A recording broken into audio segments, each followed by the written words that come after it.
Oh, wanted to test the Radiolink Byme-A Gyro in a larger plane with the full 4 channels with a rudder so that we can see how small of a space we can fly in with this gyro.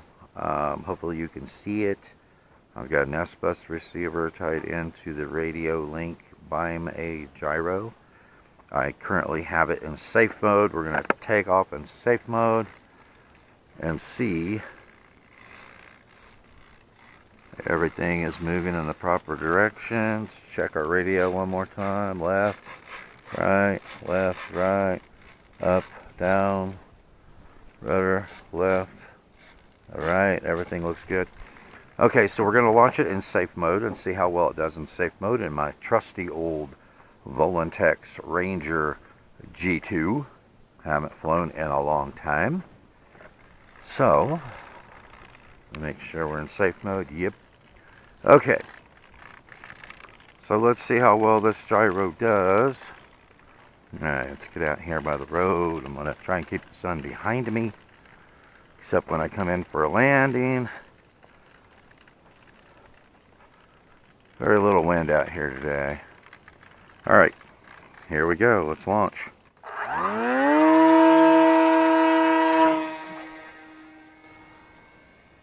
Oh, that's nice and smooth. Okay, now remember, this is in safe mode. They call it, get a little nose up there. Maybe I held the nose up too high. I don't know.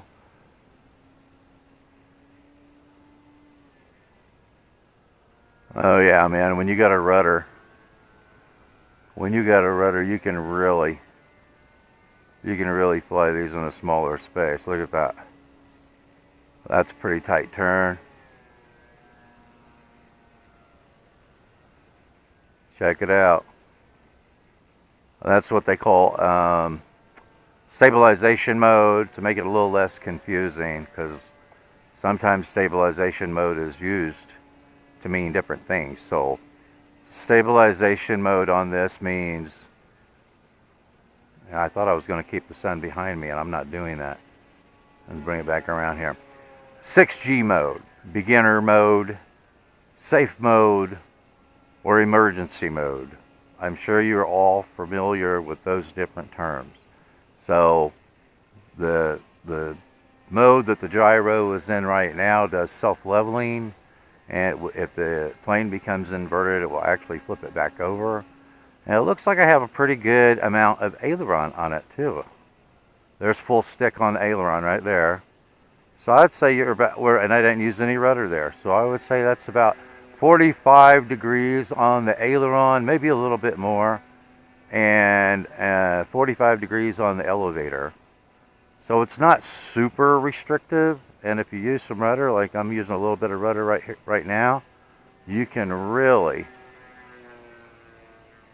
turn it sharply. You could fly a 4-channel plane in a fairly small area, and I'm going to put in a little bit of down trim on it.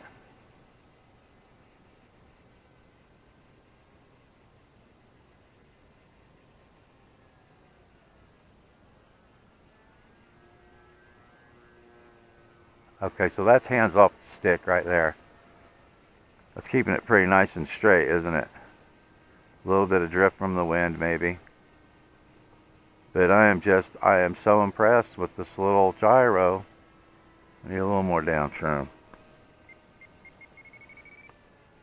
Yeah, I think that's got it.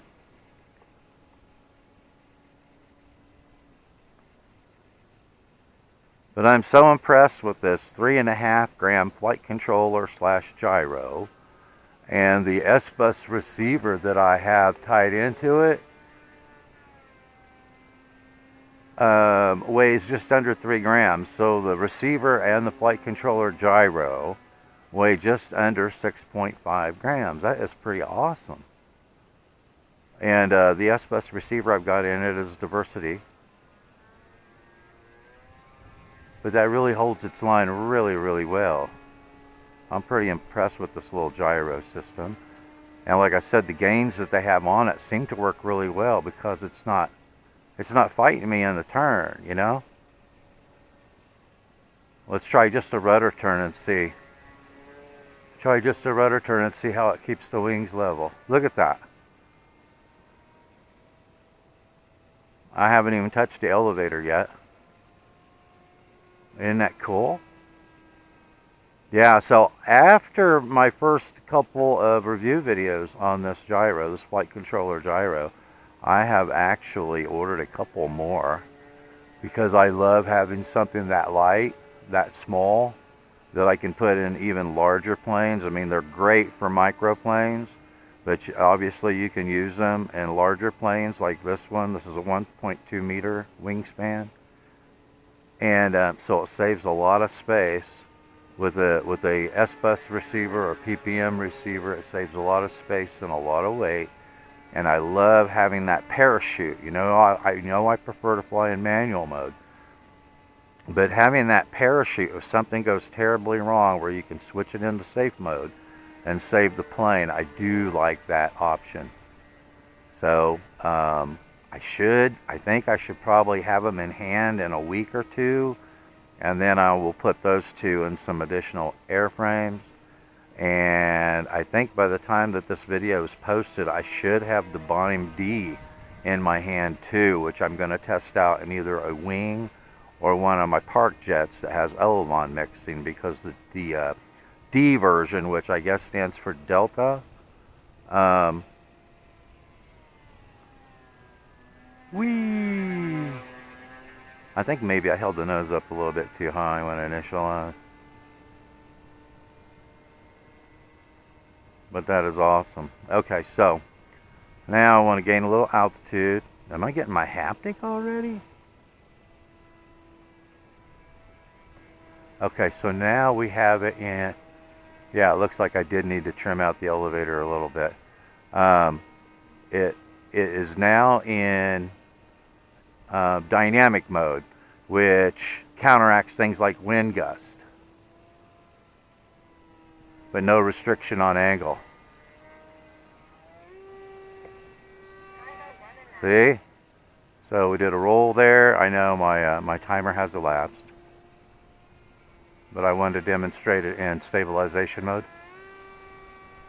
You can see there's no restriction. Sweet. And that mode counteracts things like wind, wind gust, crosswind. Okay, so I'm going to put it back in safe mode. Just hit safe mode. You saw it. Straighten up the wings there. And we'll bring it in and land it. Let me see. I don't know which best direction to come from. I think we'll come from the direction in which it's headed right now. It looks like we got some snow and we got some rain. And so they came out here when it was wet and they rutted up this lane even more. So we're going to see how we can land it in safe mode.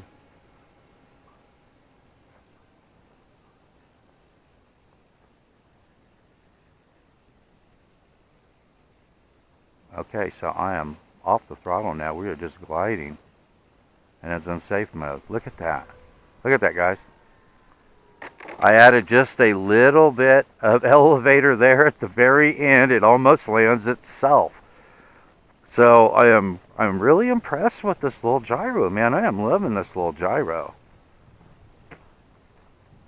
That is pretty sweet. Okay, so I will meet you back at the hangar, and I'll show you how I've got this sitting in the shelf. I'll show you how I've got it set up. I'll show you the SBUS receiver I've got in it. But that is absolutely great, man. I mean, there's no worries whatsoever, even flying a larger plane in safe mode with this. And then, as I just demonstrated, you can fly it in a pretty small area when you've got a rudder to use.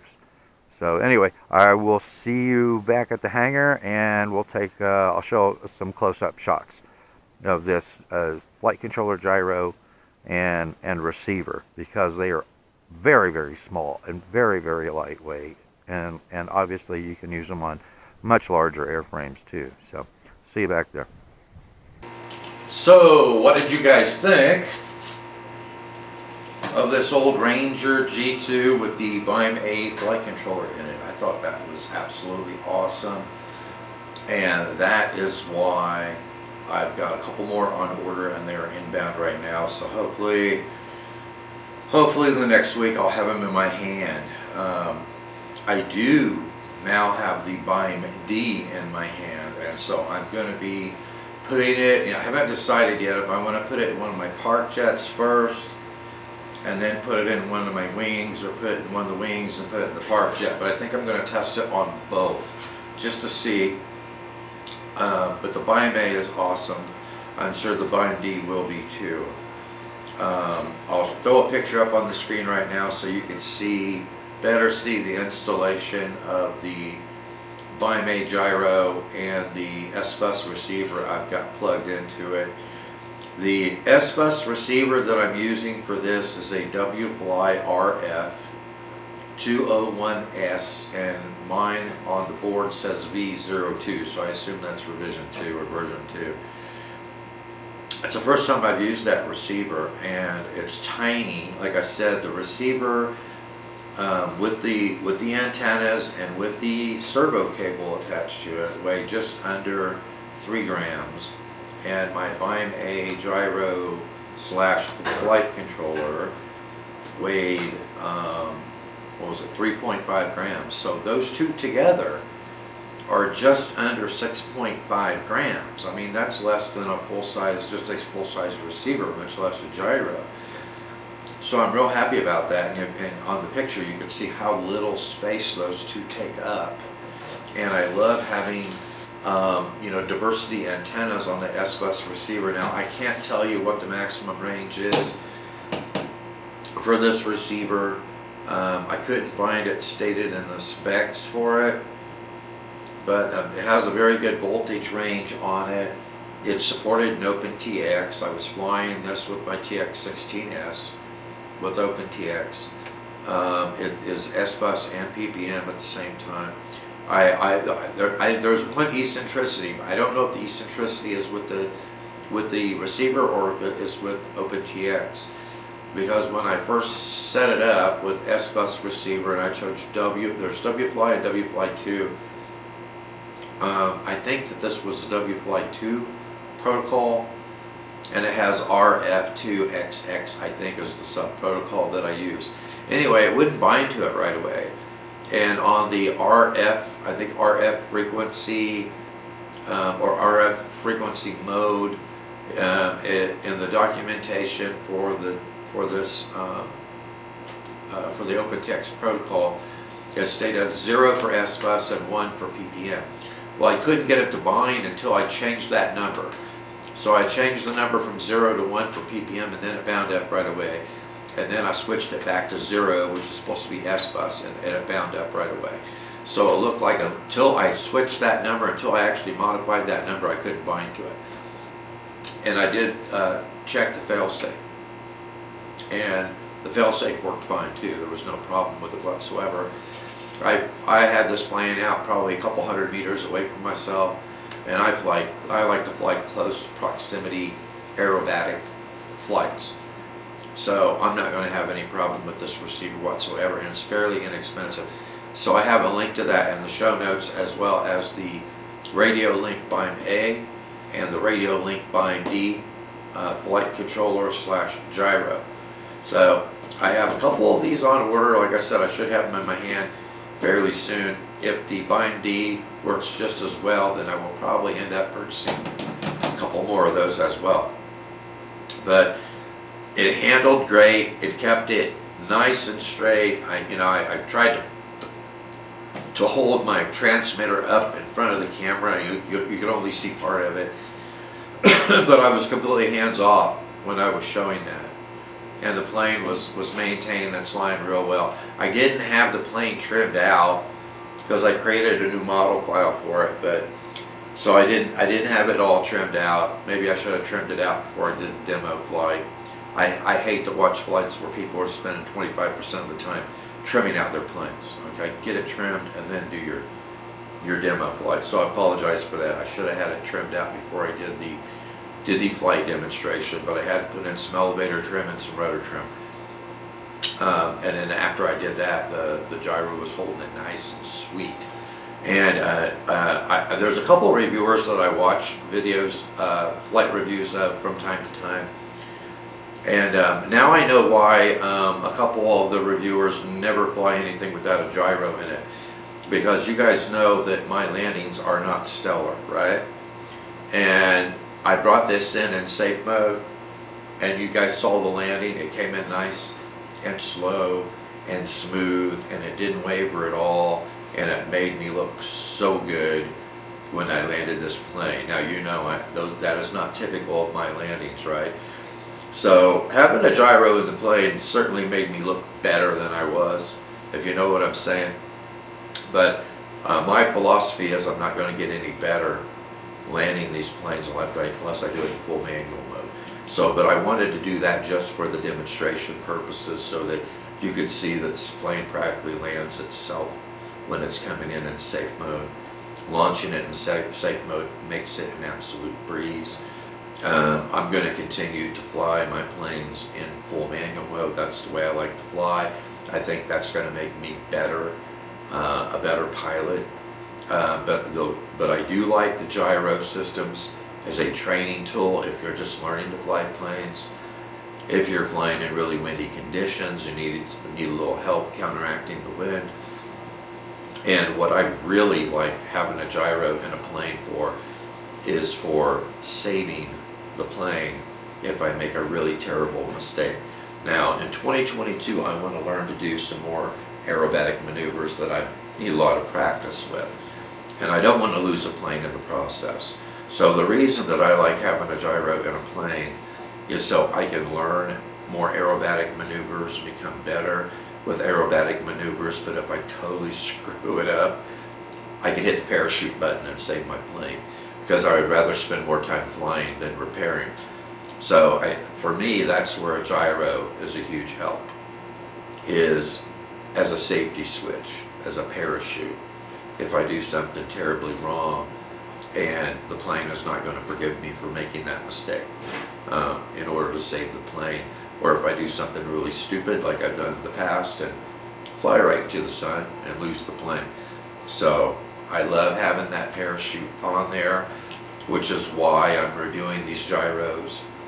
I've got the Byme-D to review now, and I have a couple of other different brands of gyros that I purchased that I'm going to be reviewing as well. So anyway, awesome gyro system. If you've got a rudder on the plane, you can certainly fly it in a very tight spot. If you watched it when I was doing a rudder only turn, the gyro in safe mode kept the wings completely level, and it just pivoted right around. So I'm very happy with it. It's a fairly inexpensive plug-and-play system that's extremely lightweight and takes up very little space. You can use it on microplanes as well as larger planes and scale planes. That works equally well. So anyway, links to those components are in the show notes. Thanks for watching, and I will see you in the air.